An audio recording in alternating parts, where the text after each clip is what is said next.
Hello friends, welcome back to my channel শিলিপট। কিছু কিছু সবজি আছে যে সবজিগুলোর কোনো কিছুই কিন্তু ফেলা যায় না। সেই সবজিগুলোর সমস্ত অংশ দিয়েই কিন্তু সুন্দর সুন্দর রান্না হয়। সেরকমই একটি সবজি হলো ফুলকপি। ফুলকপির ডাঁটা, ফুলকপির পাতা সব কিছু দিয়েই কিন্তু ভীষণ সুন্দর সুন্দর সুস্বাদু রান্না বানানো যায়। তো আজকে আমি তোমাদের সাথে শেয়ার করব ফুলকপির ডাঁটা চচ্চড়ি। এটা বানানো খুবই সিম্পল, কিন্তু খেতে হয় ভারী সুস্বাদু। শীতকালে গরম গরম ভাতের সাথে এই রেসিপিটা থাকলে আর কিন্তু কিছুই লাগে না। তো চলো চটপট দেখে নেওয়া যাক কি কি উপকরণ লাগছে এই রেসিপিটা বানানোর জন্য। ফুলকপির ডাঁটা চচ্চড়ি বানানোর জন্য প্রথমে আমাদের লাগছে ফুলকপির ডাঁটা। ফুলকপির ডাঁটাগুলোকে এরকম সরু সরু করে কেটে নিয়েছি।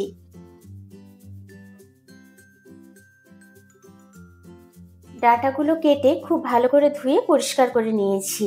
সাথে লাগছে মূলোগুলোকেও একই রকম ভাবে কেটে নিয়েছি। এই ডাঁটা চচ্চড়িটাতে আরো কিছু সবজি লাগছে, সেগুলো দেখে নেব। লাগছে আলু, বেগুন আর শিম। আলু আর বেগুনটাকেও লম্বা লম্বা করে কেটে রাখা রয়েছে। আর লাগছে শিমটাকে একটু বড় বড় টুকরো করে কেটে নিয়েছি। ফোড়নের জন্য লাগছে হাফ চা চামচ কালো জিরে আর একটা শুকনো লঙ্কা।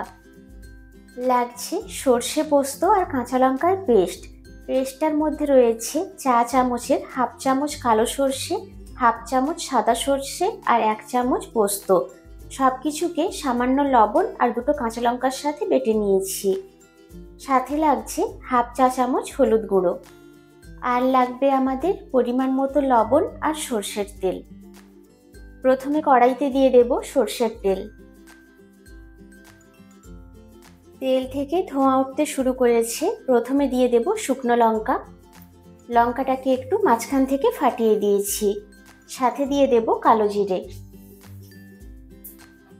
ফোড়ন থেকে সুন্দর স্মেল বেরোলে দিয়ে দেব কেটে রাখা সবজিগুলো।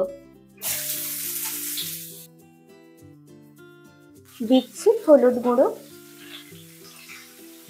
সাথে দিলাম 1 চামচের একটু কম লবণ। হাই ফ্লেমে সবকিছু খুব ভালো করে ভেজে নেব।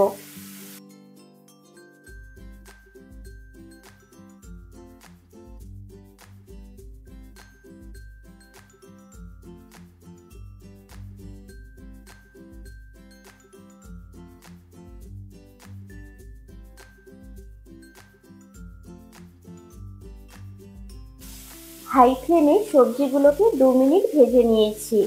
এবার একটা ঢাকনা লাগিয়ে লো ফ্লেমে বেশ কিছুটা সময় নিয়ে রান্নাটা করে নেব, যতক্ষণ অবধি না সবজিগুলো কিছুটা সেদ্ধ হয়ে যাচ্ছে।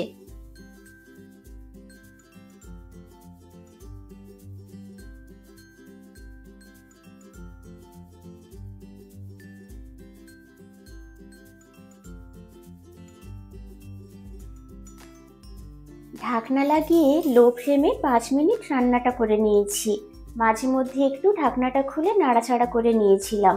চলো এবার ঢাকনাটা খুলে দেখে নেওয়া যাক। সবজিগুলো কিন্তু সুন্দর ভাজা হয়ে গেছে। সবজিগুলো প্রায় 90% মতো সেদ্ধ হয়ে গেছে। এবার দিয়ে দেব বেটে রাখা সর্ষে পোস্ত আর কাঁচা লঙ্কার পেস্ট। মশলাটা দিয়ে খুব ভালো করে একটু মিশিয়ে নেব।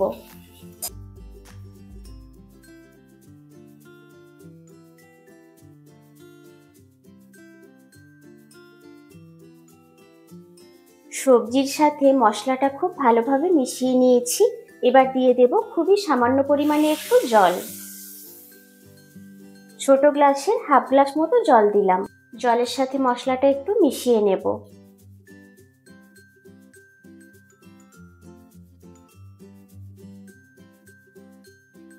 জলের সাথে মশলাটা খুব ভালোভাবে মিশিয়ে নিয়েছি। এবার একটা ঢাকনা লাগিয়ে লো ফ্লেমে কিছুটা সময় রান্না করে নেব। লো ফ্লেমে 3 মিনিট রান্নাটা করে নিয়েছি। এবার ঢাকনাটা খুলে নেব।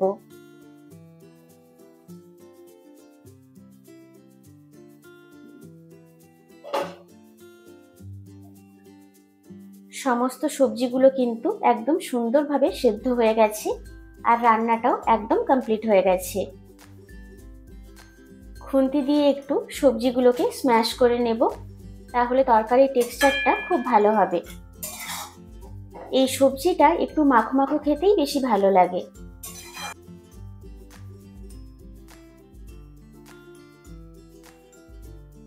যে কোনো সর্ষে পোস্ত তরকারিতে শেষে ওপর থেকে একটু সর্ষের তেল দিলে কিন্তু খেতে বেশ ভালো লাগে, তাই ওপর থেকে একটু সর্ষের তেল ছড়িয়ে দেব। রান্নাটা আমাদের একেবারে কমপ্লিট হয়ে গেছে। এবার গ্যাসের ফ্লেমটা অফ করে সার্ভ করে তারপর তোমাদের দেখাচ্ছি।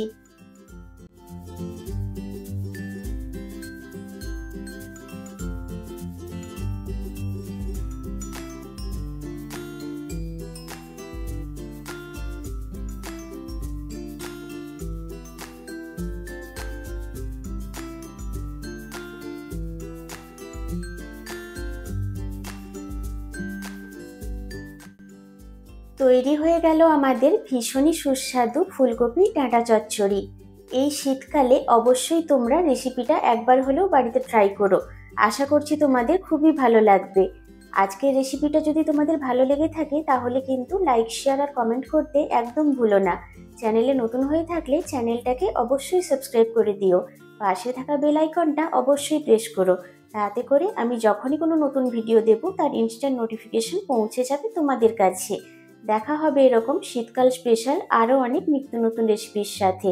Thank you.